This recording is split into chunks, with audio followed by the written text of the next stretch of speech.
exposing the propaganda, and challenging you to use your brain. It's time to tap into the truth.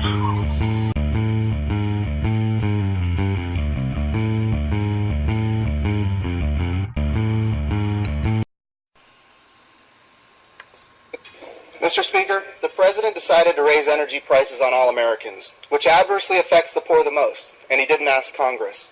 The President decided to unilaterally reduce our strategic nuclear deterrent when more countries than ever have nuclear weapons. No treaty, that would require consent of the Senate. The President has decided which health insurance plans the people are allowed to have. The President didn't ask Congress, or the people for that matter. The list goes on. In America, we are either moving more towards liberty or more towards tyranny. Well, I think we should ask ourselves what tyranny would look like in the United States of America. An executive branch that picks and chooses which laws it wants to enforce. A judicial branch that would allow it to do so on grounds that the executive branch did not defend the laws in court. The legislative branch would have very limited power because they turned it all over to the President, and the people would feel like they had no representation. The President told us he was going to fundamentally transform America, and I think that is exactly what he is doing. I yield back. Yes, that's right, ladies and gentlemen. It is indeed time to tap into the truth. And that was Jim Bradenston. He is a Republican from one of those fine western states, and he is, as so very few people in our government, calling it the way he sees it. What would tyranny look like in the United States?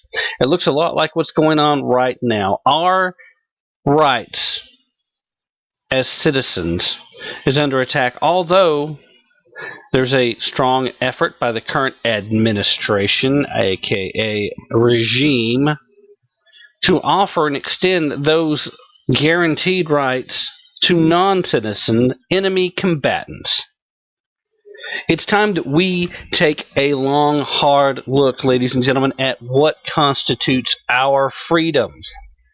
And it's time to examine whether or not we're truly prepared, whether or not we're ready to defend them, or if we're ready to live under a tyrant's yoke. Because make no mistake, ladies and gentlemen, that is the way we're headed.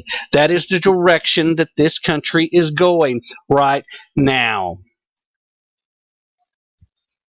It has been that incrementalism and that long, slow, slippery slope. But we're on it, and we're quickly picking up speed, and we're just about at bobsled racing speeds here, folks. We have set back and allowed people to put themselves above the law. We live in a nation that was designed and built to be a nation of laws. We live in a representative republic, not a democracy, a representational republic that was designed at every step of the way, every fight, every argument, every word that the founders and the framers put in place was designed to keep the power of the government in the hands of the people. An effort to try and prevent each and every would-be tyrant who would move into one position of authority or another from being able to grasp too much of it. Excuse me. Our entire Constitution has been under attack for a few decades now in an obvious way, but still in small enough doses and always for the good of the people, always for the children, or for the elderly, or for some other minority group that nobody would ever publicly be against if they ever wanted to be reelected. And that's the key, because the people who would stand up and say something and call these tyrants out are shamed into quietness, because the public hears one side and they think that, well, they must be against the children, or they must be against the poor, or they must be against the elderly. No, don't fall for it anymore. All of our constitutional limitations on government are there for the purpose to protect each and every single one of you. Every part of my family, myself. My freedom of speech is under attack. My freedom of religion is under attack. There is a pastor right now in Phoenix, Arizona, who is sitting in a jail cell because he was having private study, private Bible study in his home. So a group of police and city officials came in and arrested him. He is sitting in jail right now, ladies and gentlemen. Sitting in jail right now. And the local prosecutor says that it was a matter of ordinances. He was a pastor, and he had people meeting on a regular basis, so even though he had not asked for or claimed any recognition as a church there at his home, they deemed that it fit the legal definition, and of course his home was not zoned to be a church. Their concern was about what would happen if there was a fire and if the people could safely get out of the building. So he's in jail. 60 days he has to sit in jail, and then he'll be on probation for another 3 years, and he has to pay a $12,180 fine because he was having a private Bible study in his home. That's not any different, ladies and gentlemen, than if you were having a Tupperware party, or if you were having some of the guys from work over to watch the MMA fights last night. Silver lost, by the way, in case any of y'all had not heard that yet. Silva was clowning. He thought he could disrespect MMA, and he got caught. Can't help but wonder if maybe he doesn't want to. Also, noteworthy in the news, before we delve too far into this discussion, you know, the Zimmerman case is still going on, and I've already said repeatedly, I don't really want to get into the meat and potatoes until everything's done with this case. I want to wait until there is a verdict, and then there is a reaction, and then we'll go heavy into it. But I have to tell you right now, there's already threats of violence and people concerned, and the media seems to be trying to play it up like, okay, jury, if you let him off, there's going to be trouble. Why don't you try backing up? Why don't you try letting the court system work the way it's supposed to? Okay? It's not perfect. It's definitely not perfect. But you're certainly not doing anybody any justice by trying to bully jurors, by making them think they're going to be responsible for violence if they do what they're supposed to do. And I got to tell you, I haven't been able to sort through all the testimony yet. I haven't had time to keep up with all of it. But from what I've seen, these prosecutors did a terrible job. And I have a very hard time imagining, even for a few seconds, that at any point in time, if these jurors go back and do the job they're supposed to do, and do it the way they're supposed to do it, that they'll be able to come back with a guilty verdict. Because the prosecution just didn't make their case. Some part of me wonders if maybe that wasn't on purpose. I think there is a major hope by certain shadowy characters that the Trayvon Martin case could be enough to start big enough riots to require the institution of martial law. Maybe still coming a little bit earlier than certain folks had hoped for, but I have no doubt in my mind that there are certainly some folks that are rooting for that. Now, will they get their wish? I certainly hope not. Please do not let yourselves be used as a useful idiot. Stay calm and understand that there is another way to redress the actions. Was George Zimmerman guilty of something? Well, as far as I can tell, he broke some rules. He's not supposed to have the firearm with him when he's making his rounds. That's a pretty big no-no. But as far as everything else is concerned, it's he said, she said.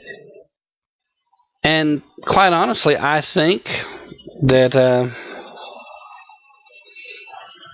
Sean Hannity's probably dead on with this one, and that this was just a horrible tragedy and a huge case of miscommunication. I think they both came from an attitude and a mindset that had them both suspicious of one another, and bad things happened. What is justice in this case? I don't know. I don't claim to know. Justice for Trayvon probably means that Zimmerman faces some manslaughter time. Certainly not second-degree murder, certainly not murder of any kind. But the stand your ground law and the fact that Trayvon appears to have attacked him cloudies that water a bit. So what is justice for George Zimmerman? He has to live with the fact that he killed a young man who he didn't know at the time but found out later was unarmed. You've got to be some kind of heartless, cold, heartless monster for that not to bother you for the rest of your life.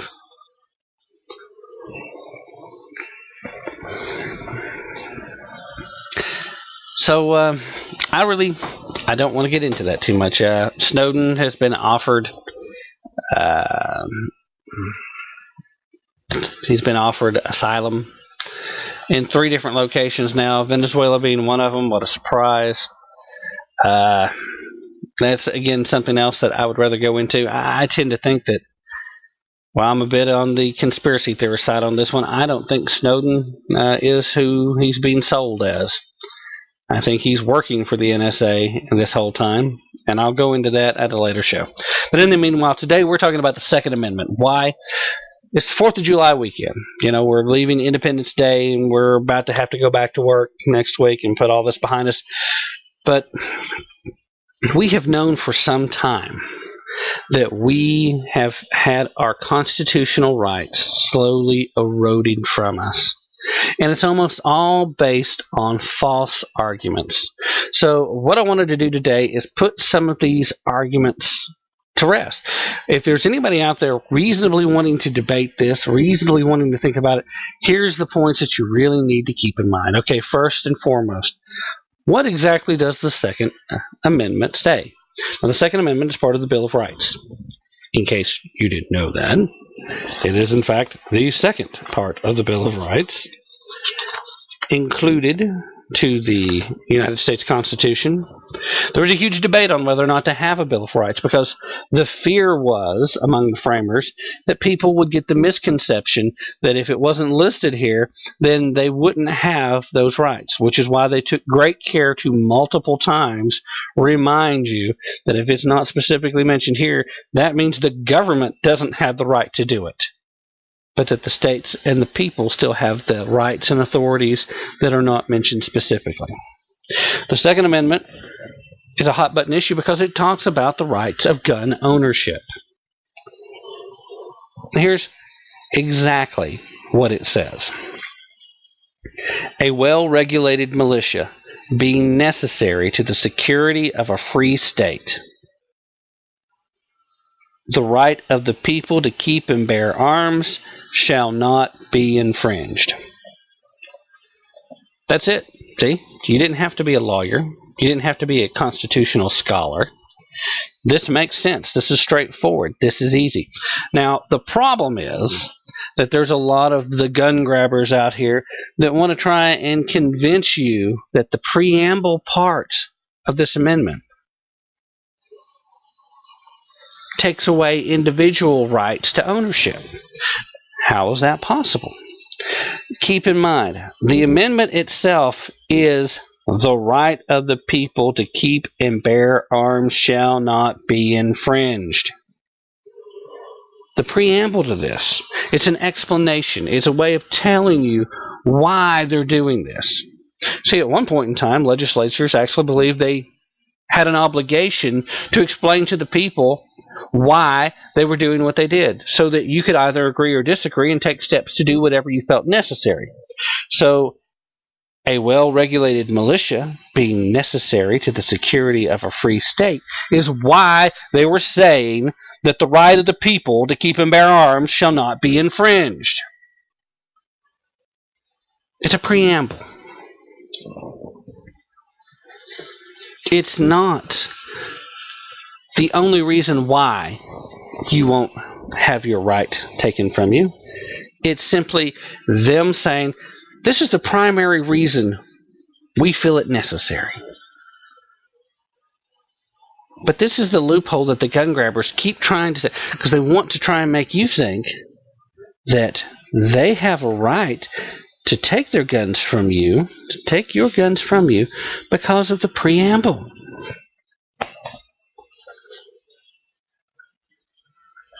Thomas Jefferson, one of his most famous quotes is that when governments fear the people, there is liberty.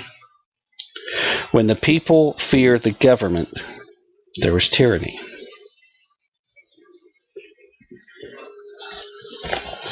That and that alone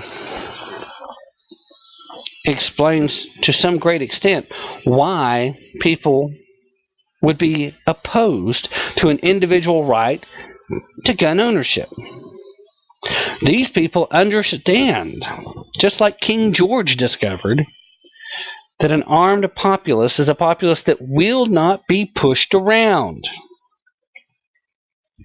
We will not sit back and let you take our constitutional rights away from us, because we will push back when the time comes. When you push too far, when you do one thing too many, when you do something that is over the top, we will push back.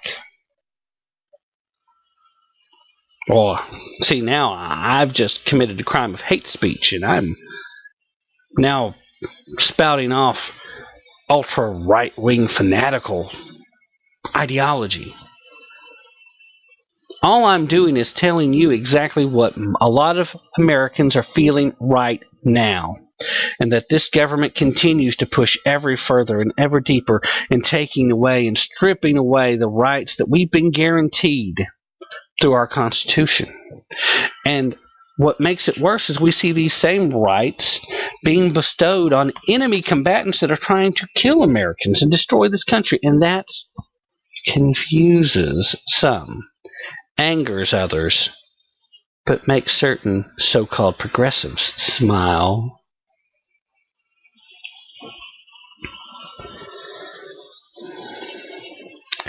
So many of the debates over the Second Amendment aren't even really about guns.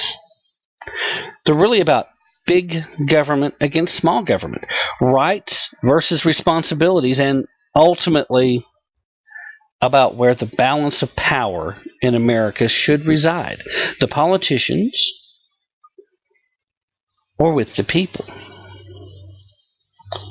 That's also why it's so imperative that all Americans, gun lovers or not, understand their Second Amendment right well enough to fight for it and against those who would deny it. How many times have you heard, if you've had the conversation, if you are a gun person and you've been defending the Second Amendment, how many times have you heard somebody say something like, oh, it's clear that the right to bear arms only exists because a, quote, well-regulated militia is necessary? Well, you know what? Again, back in the 18th century, preambles like the one that we see here in the Second Amendment, the militia clause, were actually pretty common. Like I already said, it seemed like at that point in time, politicians actually believed that there was a need to try and express and explain why they felt like they had to pass a law or why they had the authority to pass a certain law. Just because the Second Amendment happens to have a preamble doesn't diminish the fact that the granting of this right to the people is perfectly clear. When the framers intended to specifically refer to the militia or to the states, guess what? They did. They used those words specifically. I mean, you look at the 10th Amendment, for instance. The powers not delegated to the United States by the Constitution, nor prohibited by it to the states, are reserved to the states, respectively, or to the people. Now, that's pretty clear. It becomes even more clear when you look at other, like where the founders used the language, the right of the people. Like in the First Amendment, for example, the right of the people peaceably to assemble. The Fourth Amendment, the right of the people to be secure against unreasonable searches and seizures. The first clause of the Second Amendment, which discusses the necessity of a well-regulated militia, is the reason why some people have the right to arms. No, it's the reason why all of the people have the right to arms. It's perfectly good and sufficient reason, but it's not the only reason, and it doesn't change who has the right. For example, let's say, just off the top of my head, being a fisherman, Bob needs to buy a boat.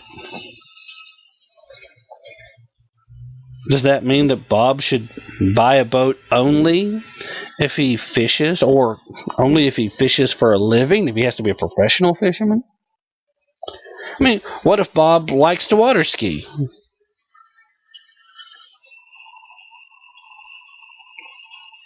Bob has the right to buy a boat.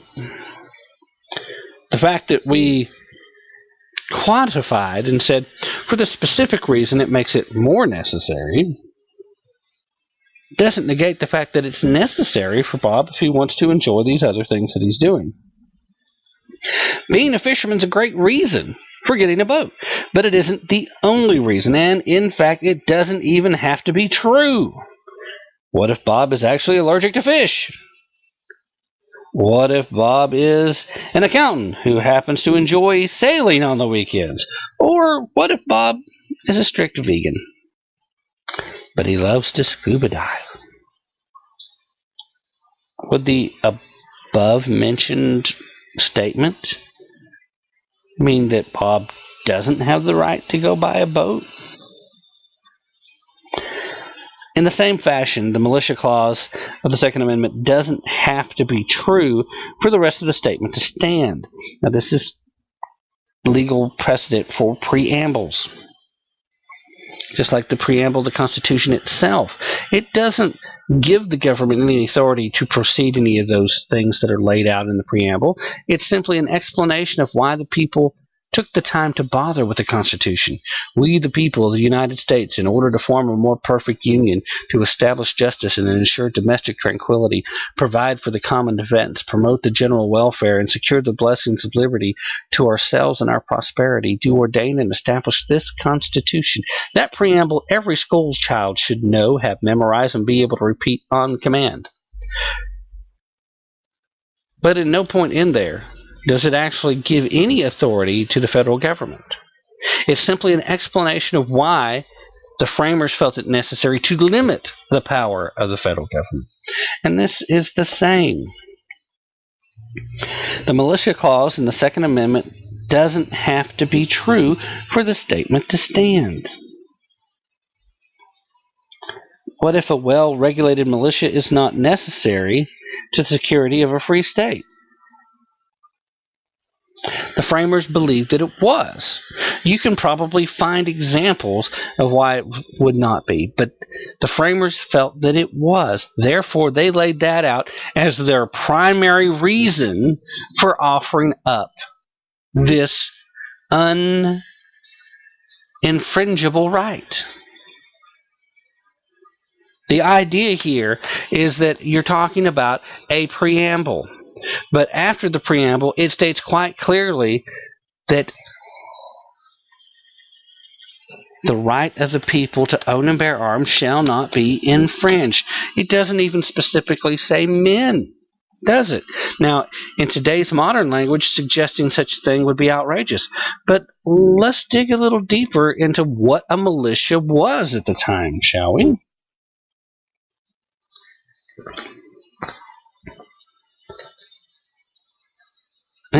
Before we do that, let's go ahead and finish up with the concept of the preamble. In announcing one influential English decision in 1716, a judge called the idea that a preamble can limit or redefine the operative text a ridiculous notion. The report, noting the decision, even wrote that his lordship rendered his decision with some heat. Over 100 years later, the interpretations were still the same.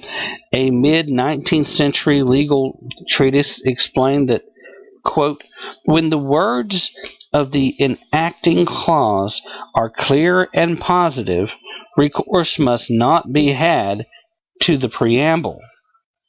And in this century, modern authorities declared the same thing, basically saying that the preamble can neither limit nor extend the meaning of a statute which is clear. Similarly, it cannot be used to create doubt or uncertainty, which is exactly what the gun grabbers and the folks on the left who want to take your guns from you have been trying to do with this clause. They've been trying to convince you for a long time that this only applied to militia. And in fact, the Supreme Court itself held that for a while. It's still a relatively new change in this holdings of the Supreme Court that it does indeed read as individual, but it's clearly here for those who read it. I mean, if you're still not convinced about the uncertainty here on the preamble, well, let's think about this. The first Congress that approved the Second Amendment also reenacted the Northwest Ordinance. Now, for those of you who are not constitutional scholars or historians, let me lay this out for you. The Northwest Ordinance was a law that was put in place to help with the development of the frontier west as America expanded westward. It laid out the settlement and exploration of what then passed for the frontier west. And the law declared in a preamble that religion, morality, and knowledge being necessary to good government and the happiness of mankind, schools and the means of education shall forever be encouraged. And basically, all they're saying there is, guess what? We're going to want you to encourage education. Not run education, not indoctrinate children, but encourage education. Now, I'm quite sure that a lot of the gun grabbers out there would disagree that religion, morality, and knowledge are necessary for good government. So does that mean that we can now just do away with all public schools in the states of the old Northwest Territory? By the way, that would be Ohio, Michigan, Illinois, Indiana, and Wisconsin. Yep, at one point in time, that was the Wild West. Even our original Constitution contained a Second Amendment-style preamble, which I already mentioned. And Congress has the power to promote the progress of science and the useful arts by enacting copyright and patent laws. Does that mean that every copyrighted work or patent invention must promote scientific progress and useful arts? Obviously, the answer to that is no.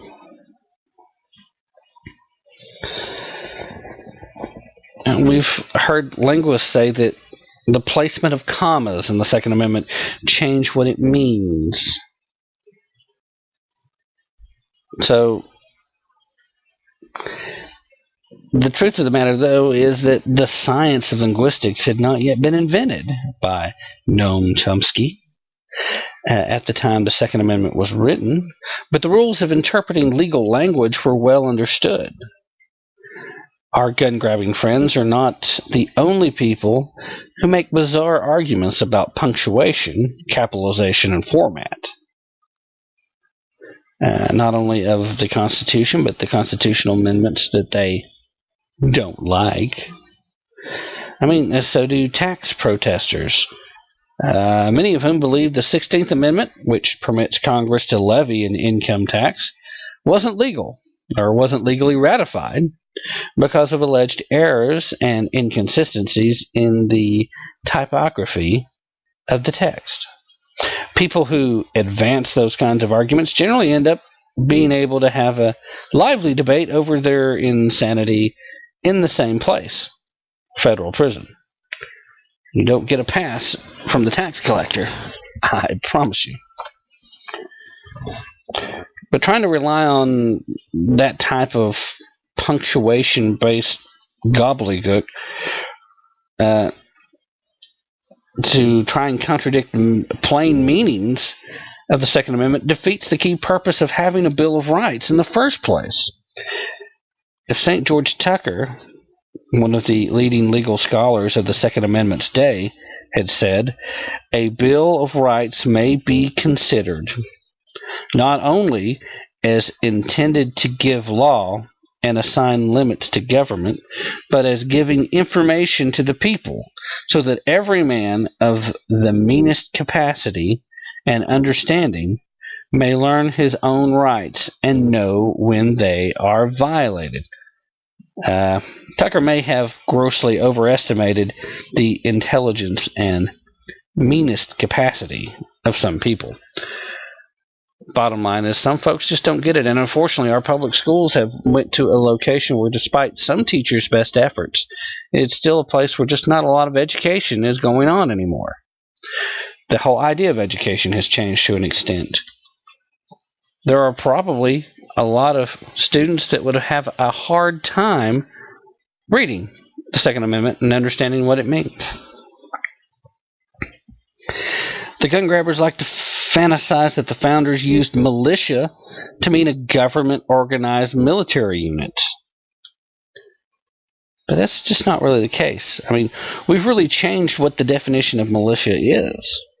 Back in the 1700s, it was meant all able-bodied men.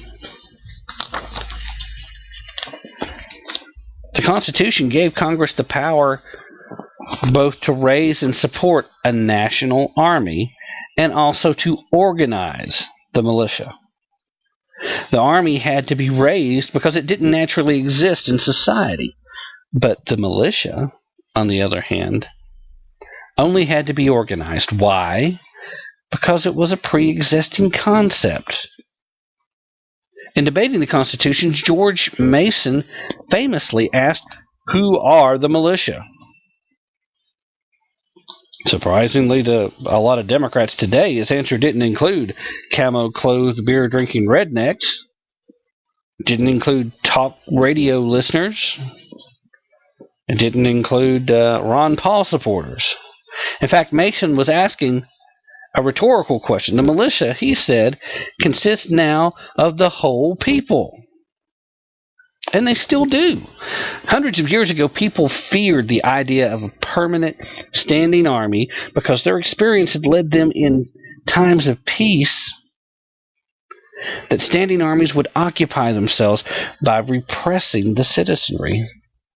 Modern police departments didn't exist yet. They didn't develop until the 19th century.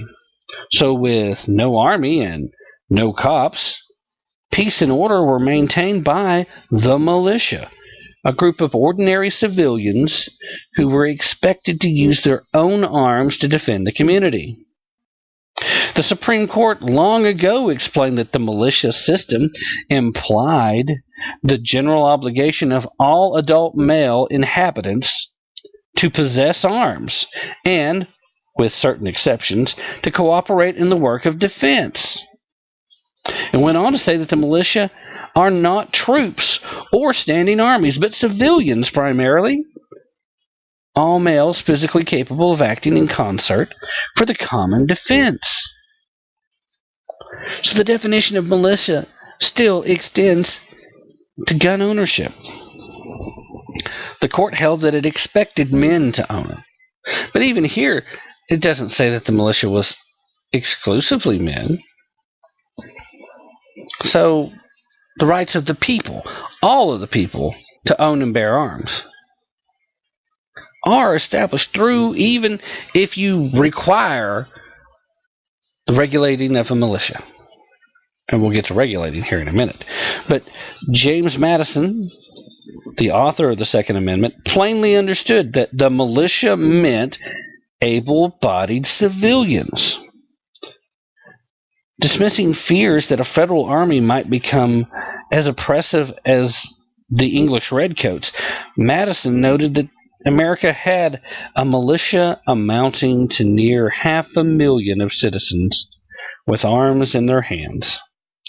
And, according to Madison, this broadly defined militia held the advantage of being armed, which the Americans possess over the people of almost every other nation, with governments that are afraid to trust the people with arms.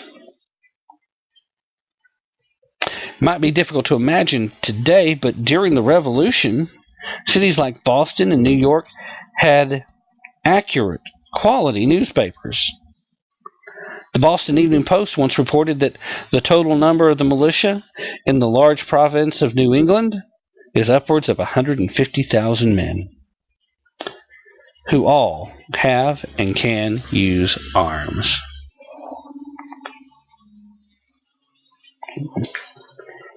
It's obvious at the time of the writing of the Second Amendment, the militia was all of the able-bodied people.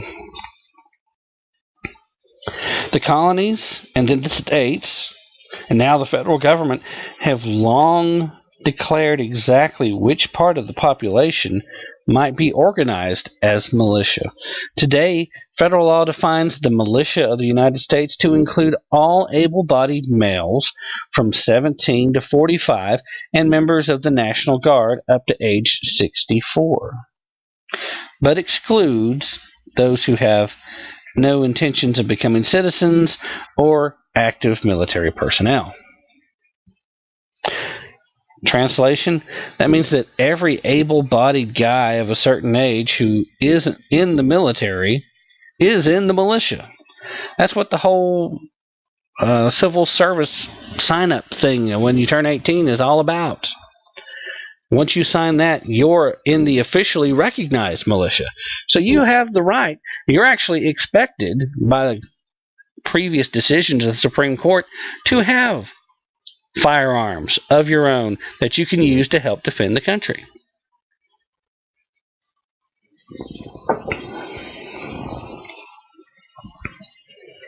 That's today's federal law. Once we understand that, it's easy to see the relationship between the Second Amendment's militia purpose and its rights securing language. If the people cannot have guns, they cannot function as a militia when needed. After all, people who are called to perform militia duties are expected to appear bearing arms supplied by themselves and of the kind in common use at the time. No guns, no militia. And while George Mason may have fully understood just how complex the debate over his desired protection for the right of arms would eventually become, he did realize the threats this system might one day have to endure. He explained, "The militia may be here destroyed by that method which has been practiced in other parts of the world before. That is, by rendering themselves useless, by disarming them." Now, some folks like to argue that, okay, so you're specifically saying that you have the right to own a gun in order to provide your service in the militia, but nothing about self-defense. Well, that's because it doesn't have to say anything specifically about self-defense. The militia's purpose was one purpose that folks who had just overthrown a tyrannical king thought would be important for future generations to remember. But everyone understood that the right of the people to keep and bear arms referred to an individual right to use guns in self-defense. It was so obvious that it didn't even need to be said. Unlike America, England had no militia system to speak of. Yet in 1689, Declaration of Rights, the king agreed that the subjects, which are Protestants, may have arms for their defense, suitable to their conditions, and as allowed by law. But by 1744, English law had already settled and determined that a man may keep a gun for the defense of his house and family. John Adams, in defending the Redcoats at the Boston Massacre trial, declared, "Here every private person is authorized to arm himself, and on the strength of this authority, I do not deny the inhabitants had the right to arm themselves at the time, for their defense, not for offense." The disarmament of the people of Boston provoked outrage from the Continental Congress. In 1791, the realization of the need to band together as militia was fresh in people's minds. So we'd expect the Second Amendment to highlight that function of the right to arms. But that doesn't exclude other functions, especially one like the right to self-defense that was already widely understood.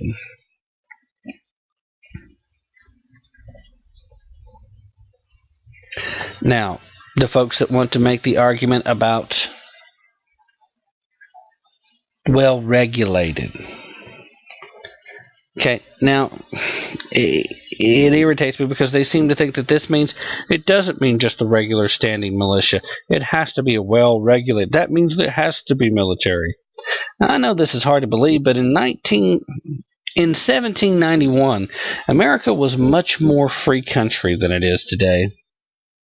Missing from the landscape were the endless numbers of alphabet soup agencies and two-bit bureaucrats that now seem to infect every aspect of our lives. Only a true idiot would envision our Bill of Rights as a celebration of regulation. The term well-regulated meant something very different to our ancestors than it does now, especially to some pencil pusher at the Federal Bureau of Regulations and Administrations of Government Initiatives. As noted in the Oxford English Dictionary, well-regulated meant well-functioning. Well-regulated appetites, well-regulated clock, and well-regulated mind. When speaking specifically of troops, regulated means properly disciplined. Discipline, in turn, means training in the practice of arms. The patriots who formed militia groups to resist British rule included George Washington, and he described their groups as well-regulated militia. Knowing the definition, what do you think makes more sense, that Washington's neighborhood militia was granted the royal seal of approval by some kingly regulator, or that his militia was properly trained in the practice of firearms? And then the last argument, and we're going to try and get this in real quick. If that's the case, what about the gun violence? They didn't face gun violence then. Not true. On July 7th of 1775, the New Bern Gazette, that was in North Carolina, reported that a demonic shot 3 people and wounded a 4th with a sword before being shot by others. Now, side note, other law-abiding citizens with a gun handy kept the guy from racking up a bigger body count. It's not as though there wasn't any gun crime. They had it. Now, this show only streams live for 45 minutes, but you can listen on the podcast after the fact. I'm going to keep going, and we'll shut down completely at the end of it. So, folks, if you can still continue to listen, I hope you'll listen in. And for later, folks, I'm going to get this last point in before I end it, but there's still a lot more to go. In the meanwhile, if this is the last you'll be listening, please keep in mind that this is Tap Into the Truth. Don't take my word for it. Definitely don't take their word for it. Take some time, do your own research, Look into this. Use your brain. If you're leaving us now, I hope you have a great weekend and have a great Sunday, and I hope you had a great Independence Day. If you're going to be listening continuously to the podcast, I'm continuing for you folks. So hang in, because I'm not going to stop until I get this last point out, although there was a lot more I really wanted to hit. 45 minutes just isn't enough to have this conversation. It's just not. But this is important, so I'm going to get this out. It's not as if they didn't have gun violence at the time. And it's not as if they didn't have an occasional nut job going around mucking up the works, because they did. Something like Sandy Hook may have much larger numbers, but the things happened. And again, back to the story. On July 7th, 1775, the New Bern Gazette reported a demoniac shot 3 people and wounded a 4th with a sword. He ran out of bullets, wasn't able to reload his musket fast enough, but he wasn't done. So he whipped out his sword and he's chopping up some folks. He was stopped by other citizens who were armed. It's not